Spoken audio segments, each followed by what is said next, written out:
My mom recently told me about this episode she had before me and my brother were born.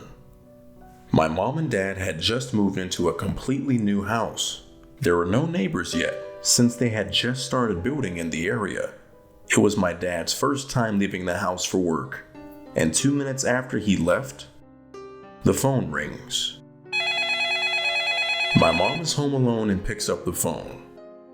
It's a man whose voice she doesn't recognize. He asks my mom, "Are you alone right now?" First thing. My mom quickly answers that she's not, and that her husband is home with her. The man then answers that he knows her husband just left, so cut the bullshit. My mom hangs up, looks around, and doesn't see anyone hiding around the house.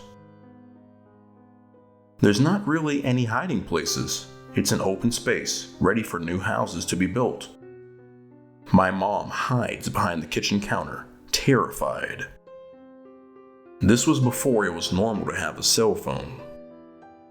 She knows she needs to call my dad and tell him to come back, but the phone keeps ringing. After gathering some courage, she answers again, and this time the man says, "When is he coming back? Where did he need to go?" My mom hangs up and immediately calls the place where my dad works. He is not there yet, since it's a 25-minute drive.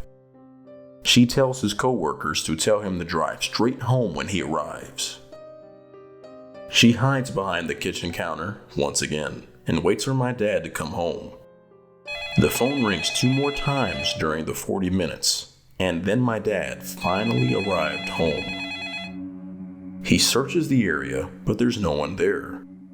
They never hear from the man again.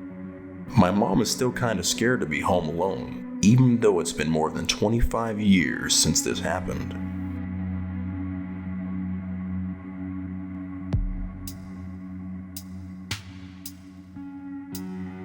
When I was 15 or so, my mom and stepfather got divorced in a pretty dramatic way. It's like the whole household was turned upside down. Everyone's routines were off. Mom was out doing something most nights after work. My little sister spent more time with her friends, and I became something of a night owl, usually waiting until the wee morning hours to lie down. Our house was a simple one in a rural area. 2 stories with a huge backyard sharing a fence with both a cow pasture and the entrance to some thick woods. The house had a lot of problems, but I enjoyed taking over the maintenance and gardening work, as they gave me something to do when I was feeling depressed. For some perspective, our kitchen windows looked out directly to the fence, as I described before.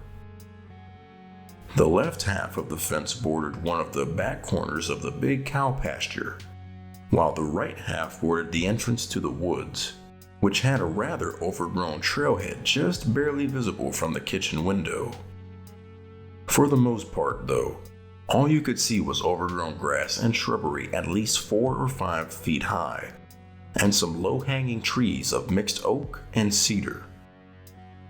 This backdrop added a sort of eerie tranquility to our property, which I appreciated from the first day we moved in. One night, I took a break from my homework after realizing I stayed up way too late on a Thursday, even for my standards. I went downstairs to make some food, and my dog followed me, like she always did. I made a grilled cheese, and while I was at the sink cleaning the pan, I noticed some of the grass from the wood line shuffle around. It startled me at first, but as soon as I began to fixate on it, I saw no more disturbance. We lived in wildlife country at the time, and so I figured it was just probably a deer, coyote, or a cougar. Unsurprising for the latter, given that the farmer who owned the pasture had dozens of cows, and sometimes did not bring them in at night. Strangely though, I noticed this for several more nights, always when I was doing the dishes after eating. I would look out the window and see the grass shuffle around, and then see nothing further when I fixated on the spot. I was always a fan of scary movies, and I tended to be a jumpy kid. So each time I convinced myself I wasn't really seeing any sort of pattern. This changed, though, when my dog would start fixating on the woods herself and barking at night. Furthermore, our motion sensor security light would begin to stay activated sometimes for hours on end, only switching off when I would get to the kitchen to make my midnight snacks.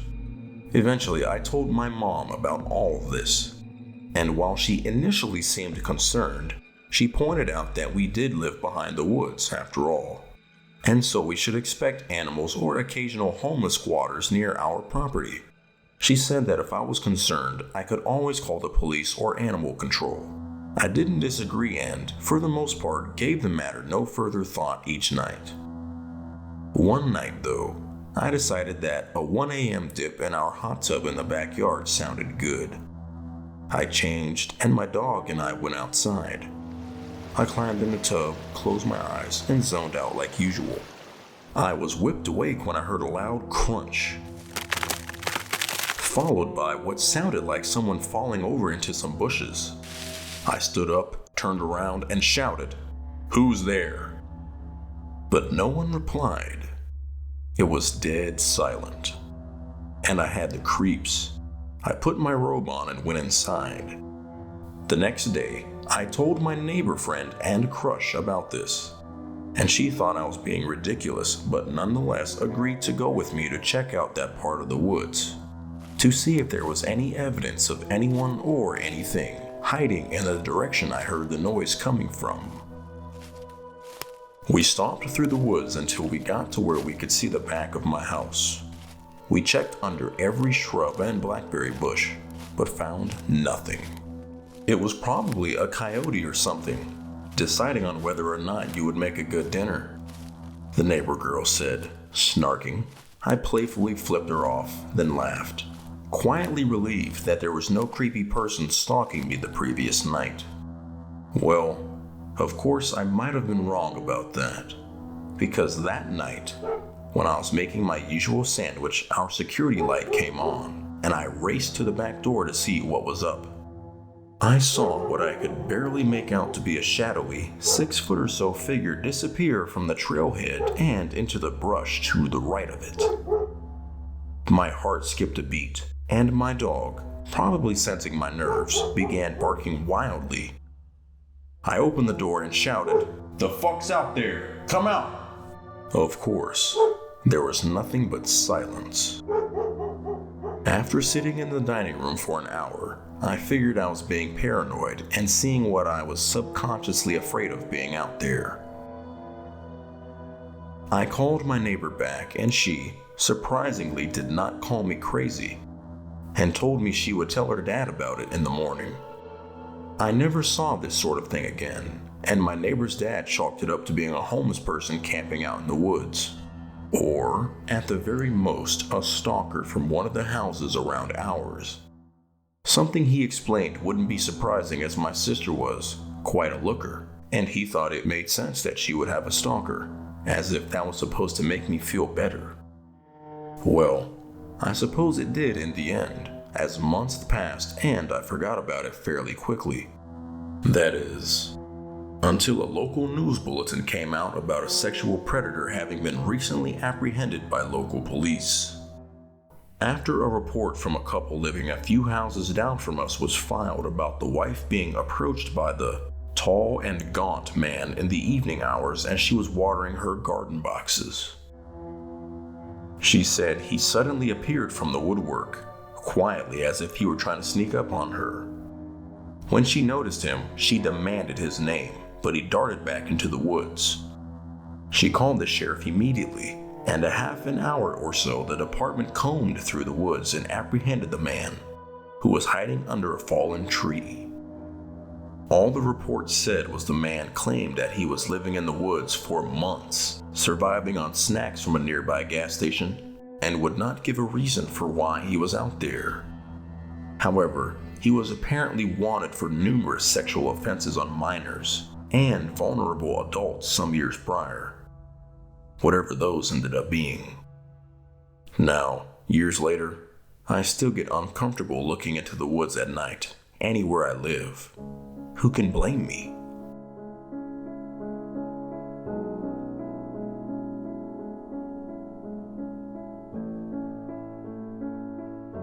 "30 minutes had gone by, and it became obvious that I was not going to get any sleep until I got myself a bowl of cinnamon toast crunch. I crawled out of bed, put my slides on, and made my way to the door, trying not to step over my school papers, which were sprawled out all over the floor. Walking around my old, mostly wooden house at night was something that always gave me the creeps, and the cold, fall winds flowing through my open windows did nothing to help. It was very dark, and almost too quiet, chilly, and a little bit eerie. I was used to being alone at night, making my own dinners, hanging out with friends, smoking pot, or just being able to relax. As I approached the kitchen, I noticed that my front door was curiously wide open and went to lock it, and to my surprise, my mother never came home. It was around 11:30 p.m. Usually, she would have been home by this time. I instantly felt a chill run down my spine and went into panic mode, locking the door and running back to my room almost totally out of breath. While I did not mind being alone most of the time, it did not take much to spook me, and this was a little bit more than a strange sound or my dog jumping, running into my room, and attacking me for attention. Becoming restless again, I decided that I was being irrational, and so I went back for my cereal again. It was almost midnight at this point, and my mother had still not come home, but I figured she must have just been working late. My kitchen was completely dark, and it became difficult to even find the door handle to the fridge. I went to grab a bowl and had noticed the cabin was also left open and a bag of chips was left out on the counter. Too many small things were out of the ordinary, and I didn't want to get paranoid, so I ignored it. From the hallway connecting to my kitchen, I heard the doorknob turning to my basement door. My heart sank to the floor. I felt every hair on my body become erect, and I let out a short gasp. In a state of total fear, living alone with my mother in the middle of the woods, a few miles away from any sort of civilization, and being a horror fanatic caused me to realize this could not be anything but truly awful. I dropped the carton of milk on the floor and ran to the bathroom, locking the door. It was nothing but darkness, complete silence. I could hear my heart beating and drops of my sweat hitting the floor. This is when the nightmare began. I could hear the stairs leading up to the second floor of the house creaking. I will never forget the sounds this woman was making, cackling like some sort of hyena, laughing like the most evil of all witches, and letting out shrill screams at the top of her lungs. I couldn't believe this was happening and tried to gain my composure and call the police. My phone was dead, and I started to panic. Quickly, the footsteps retreated down the stairs and the yelling continued. Dishes began to hit the floor, doors were opening and closing, things were thrown, and I had no idea what sinister woman was inside my home. What had felt like an eternity had gone by, and I figured the coast was clear. I slowly crept through my house, each step taken with the thought that it could be my last. I was still the most scared I had ever been in my life at this point. Totally filled with horror. My back door was open, and I figured maybe she had left through it. I turned on the lights to my porch to see her sitting there. The most disturbing image I had ever seen was right before me.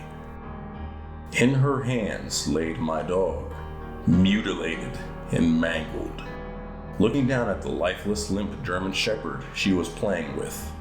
She was playing with it with a sick, twisted smile on her face.